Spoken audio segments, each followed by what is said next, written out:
Buenas tardes, mi nombre es Marisol Piedrahíta, soy estudiante de Trabajo Social y el día de hoy vengo a hablarles acerca de la educación en Colombia, basada en el documental La Educación Prohibida y sobre aportes del pedagogo Julián de Subirú y de Samper, donde nos dice y nos deja ver que la educación en Colombia no es una educación inclusiva ni integral, ¿sí? Debido a que él nos habla de tres aspectos principales en los cuales la educación en Colombia no cuenta todavía.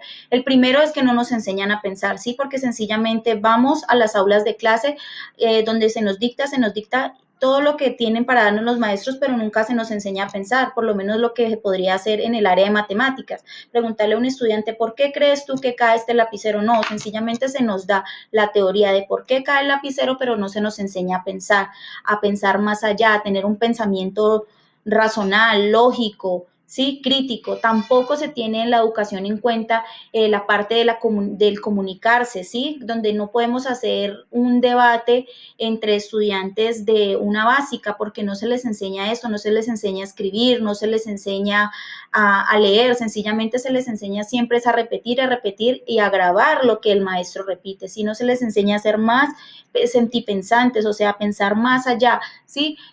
Tampoco se les enseña a convivir, a poder amar esa diferencia por los demás, ¿sí? Siempre, o sea, quieren que todos los demás piensen igual que ellos, pero para poder tener una buena educación se debe aprender a amar esa diferencia. Entonces es aquí donde nos basamos a decir que la educación en Colombia necesita una renovación, necesita nuevos acuerdos políticos, ¿sí?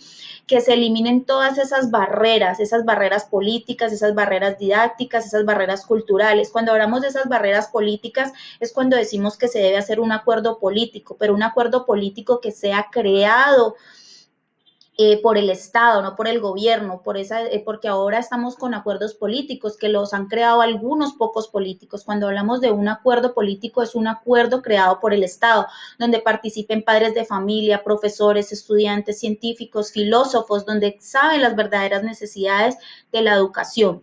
Cuando hablamos de esas barreras culturales es que se acabe esa discriminación, ¿sí? Y esas barreras didácticas es que en el aula se deje esa competencia y que se aprenda a convivir y a poder mantener ese aprendizaje, ¿sí? Para poder lograr esto, entonces se deben crear esos acuerdos políticos, pero creados por el Estado, ¿sí?